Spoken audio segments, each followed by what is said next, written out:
Friends இப்போ பார்த்தீங்கன்னா ரீசெண்டாக ஒரு சில ஏடிஎம்ஸில் உங்களோட கூகுள் பே, ஃபோன்பே இந்த மாதிரி யூபிஐ பேமெண்ட் ஆப்ஸ் மூலமாகவே கியூஆர் கோடு ஸ்கேன் பண்ணி மணி விட்ரால் பண்ணுற ஆப்ஷன் வந்து வச்சுருக்காங்க. ஸோ அதுக்கு அடுத்த லெவலில் பார்த்தீங்கன்னா நமக்கு இப்போது கியூஆர் கோடு ஸ்கேன் பண்ணி மணி டெபாசிட், அதாவது உங்கள் அக்கௌண்ட்டுக்கு டெபாசிட் பண்ணுற ஆப்ஷன் வந்து கொண்டு வந்திருக்காங்க. ஸோ இப்போதைக்கு பார்த்தீங்கன்னா கிட்டாச்சி ஏடிஎம் மிஷினில் தான் இந்த ஆப்ஷன் வந்து இருக்குது. ஸோ நீங்கள் கிட்டாச்சி ஏடிஎம் மிஷின் போனீங்கன்னா டிஸ்பிளேலே யூபிஐ கேஷ் டெபாசிட் அப்படிங்கிற ஆப்ஷன் இருக்கும். அந்த ஆப்ஷனை வந்து கிளிக் பண்ணிக்கோங்க. அந்த ஆப்ஷனை கிளிக் பண்ணதுமே உங்களுக்கு டிஸ்பிளேல ஒரு கியூஆர் கோடு வந்து ஷோ ஆகும். ஸோ அந்த கியூஆர் கோடை உங்களோட யூபிஐ பேமெண்ட் ஆப்பில் வந்து ஸ்கேன் பண்ணணும். ஸோ இது இப்போதைக்கு பார்த்தீங்கன்னா கூகுள் பே, ஃபோன்பே இந்த மாதிரி யூபிஐ அப்ளிகேஷனில் இல்லை, பீம் அப்ளிகேஷனில் தான் இருக்குது. ஸோ அப்ளிகேஷனில் இந்த மாதிரி நீங்கள் ஸ்கேன் பண்ண உடனே டெபாசிட் இன் ஓன் அக்கௌண்ட், அதர் அக்கௌண்ட் அப்படிங்கிற ரெண்டு ஆப்ஷன் வந்து காட்டும்.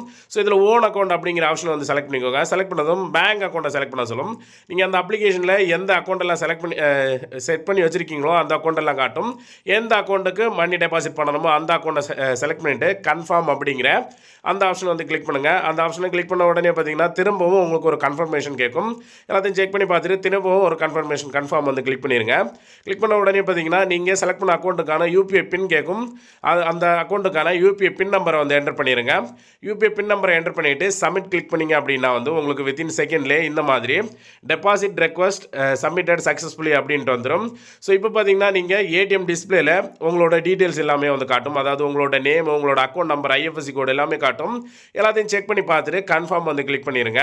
நீங்கள் எல்லாத்தையும் செக் பண்ணி பார்த்துட்டு கன்ஃபார்ம் கிளிக் பண்ண உடனே பார்த்தீங்கன்னா உங்களுக்கு நீங்கள் அமௌண்ட் வைக்கக்கூடிய அந்த பாக்ஸ் வந்து உங்களுக்கு ஆட்டோமேட்டிக்காக ஓப்பன் ஆயிரும்.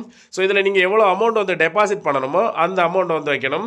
ஸோ அந்த அமௌண்ட்டை வந்து வச்சுட்டீங்க அப்படின்னா ஆட்டோமேட்டிக்காக நீங்கள் எவ்வளோ அமௌண்ட் வச்சுருக்கீங்க, எத்தனை நோட்ஸ் வச்சுருக்கீங்க, என்னெல்லாம் நோட்ஸ் வச்சுருக்கீங்க அப்படிங்கிறத வேலிடேட் பண்ணிவிட்டு டிஸ்பிளேல வந்து காட்டும். ஸோ எல்லாம் கரெக்டாக இருக்குது அப்படிங்கிற பட்சத்தில் எல்லாம் செக் பண்ணி பார்த்துட்டு கன்ஃபார்ம் வந்து கிளிக் பண்ணிடுங்க. கன்ஃபார்ம் கிளிக் பண்ண உடனே வித்தின் செகண்ட்லேயே உங்கள் அக்கௌண்ட்டில் இந்த அமௌண்ட் வந்து டெபாசிட் ஆயிரும். ஸோ இப்போதைக்கு கிட்டாச்சி ஏடிஎம் மிஷினில் மட்டும்தான் இந்த ஆப்ஷன் வந்து இருக்குது. வேறு ஏதாவது ஏடிஎம் மிஷினில் இருக்குது அப்படின்னு உங்களுக்கு தெரியும் அப்படின்னா கீழே கமெண்ட் செக்ஷனில் சொல்லுங்கள். இந்த இன்ஃபர்மேஷன் இப்போ தான் தெரிஞ்சுக்கிட்டீங்க அப்படின்னா இந்த வீடியோக்கு லைக் பண்ணிடுங்க. மீண்டும் இந்த மாதிரி ஒரு இன்ஃபர்மேஷனோட சந்திக்கிறேன். தேங்க்யூ.